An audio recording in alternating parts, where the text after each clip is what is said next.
জয় গুরু। ওম শ্রী পরমাত্মনে নমঃ। শ্রী শ্রী গুরু গৌরাঙ্গ জয়ত। সকলকে জানাই শুভেচ্ছা এবং যথাস্থানে প্রণাম জানাই। শ্রীমদ্ ভগবত গীতা ৬ষ্ঠ অধ্যায় ধ্যানযোগ।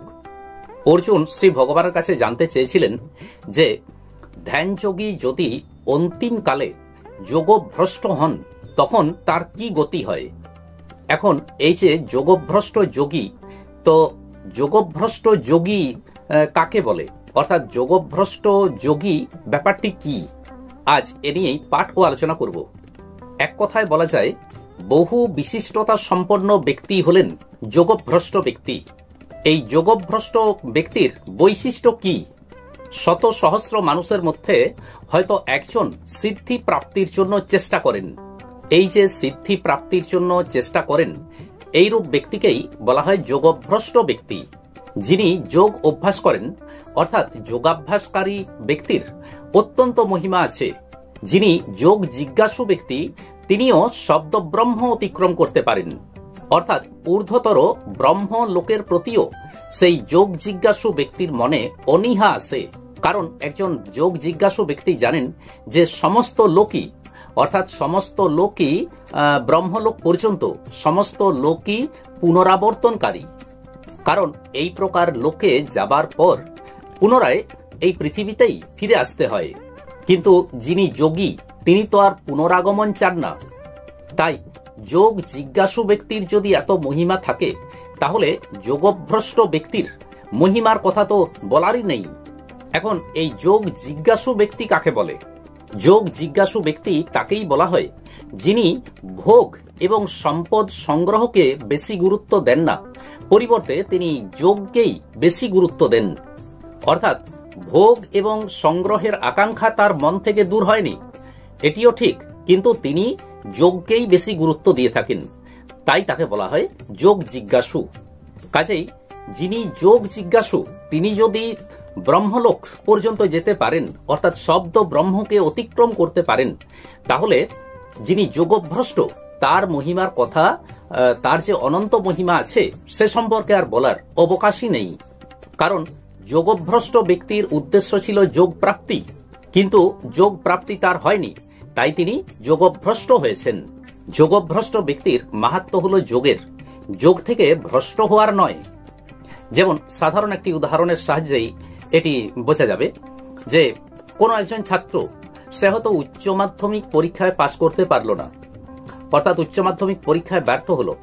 তার মানে এই নয় যে সে মাধ্যমিক পাস যারা করেছে তাদের থেকে সে নিচে, অর্থাৎ তাকে আমরা মাধ্যমিক উত্তীর্ণ ছাত্রছাত্রীদের থেকে তাকে আমরা নিচে বলে গণ্য করতে পারি না।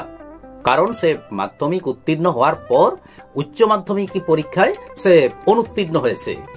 তাই যারা সকাম ভাবে বড় বড় দান, যজ্ঞ, তপস্যা ইত্যাদি করে থাকেন, একজন যোগভ্রষ্ট ব্যক্তি তাদের থেকে তিনি যে নিচে, এটি কখনোই গণ্য হবেন না, বরং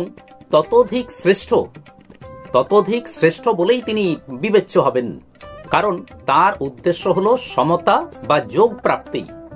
যারা বড় বড় দান, তপস্যা, যজ্ঞ ইত্যাদি করেন, তাদেরকে দেখে সাধারণ মানুষ হয়তো তাদেরকে দেখে বড় বলে মনে করবেন, ঠিক কথাই, কিন্তু প্রকৃতপক্ষে বড় আমরা তাকেই বলবো যার উদ্দেশ্য হলো যোগ বা সমতা প্রাপ্তি।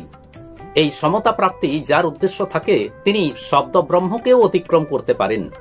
সাধক যদি মনের মধ্যে এই সংকল্পটিকে দৃঢ়ভাবে গ্রহণ করেন যে আমাকে পরমাত্মা প্রাপ্তি করতেই হবে, অর্থাৎ আমাকে যোগ প্রাপ্তি হতেই হবে, এই চিন্তাধারাটি, এই সংকল্পটি যদি মনের মধ্যে দৃঢ়ভাবে গ্রহণ করতে পারেন, তাহলেই তিনি শব্দ ব্রহ্ম অতিক্রম করে যাবেন।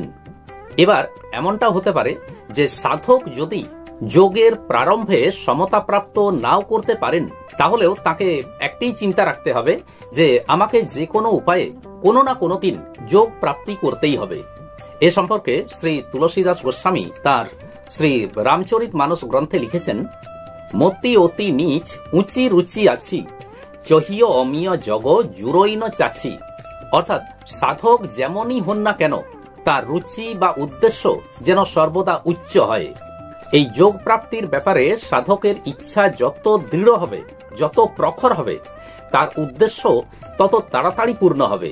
ভগবানের স্বভাব হলো এই যে তিনি দেখেন না সাধক কি করছে, তিনি শুধু দেখেন যে সাধক কি চায়। অর্থাৎ ভগবান দেখেন না যে সাধক কি করছে, কিন্তু তিনি দেখেন যে সাধকের উদ্দেশ্য কি, সাধক কি চাইছে। এ সম্পর্কে একটি ছোট ঘটনা বলি। কোনো এক প্রজ্ঞাচক্ষু সাধু প্রতিদিন দেব দর্শনের জন্য মন্দিরে যেতেন। একদিন তিনি মন্দিরে গেছেন, এমন সময় এক ব্যক্তি সেই প্রজ্ঞাচক্ষু সাধুকে জিজ্ঞাসা করলেন যে আপনি এখানে প্রতিদিন কেন আসেন? সাধু উত্তর দিলেন যে আমি এখানে দর্শনের জন্য আসি, আমি দেবতা দর্শন করতে চাই। তখন সেই ব্যক্তিটি বললেন, আচ্ছা আপনি তো অন্ধ, আমি যা দেখছি আপনি তো অন্ধ, তো আপনি মন্দিরে আসেন তো আপনি তো দেখতে পাবেন না, কারণ আপনি চোখে অন্ধ, কাজেই আপনি দেখবেন কি করে? সাধু এতে উত্তর দিলেন যে আমি দেখতে পাই না বলে, আমি তো দেখতে পাই না ঠিক কথাই, তুমি যা বলেছো সবই ঠিক, কিন্তু আমি দেখতে পাই না বলে যে ভগবানও আমাকে দেখতে পান না এমনটা তো নয়। আমি তাকে দেখতে পাই না, কিন্তু তিনি আমাকে দেখেন। সাধুর এত দৃঢ় বিশ্বাস যে তিনি বললেন যে ভগবান আমাকে দেখতে পাচ্ছেন, তাতেই আমার হবে, এবং এটিই পরম আনন্দের ব্যাপার। ঠিক এইভাবে আমরা যোগ প্রাপ্ত করতে পারি বা না পারি, আমাদের উদ্দেশ্য যেন এই যোগ প্রাপ্তির দিকেই থাকে, যথেষ্ট বেশি করে থাকে, দৃঢ়ভাবে থাকে, তাহলেই ভগবান আমাদেরকে দেখতে পাবেন, আর তখন আমাদের উদ্দেশ্য সিদ্ধ হবে। আজ এই পর্যন্তই। আসুন এবার শ্রী ভগবানের মহামন্ত্র জপ করি। হরে কৃষ্ণ কৃষ্ণ কৃষ্ণ হরে হরে, হরে রাম রাম রাম হরে হরে। নমস্কার।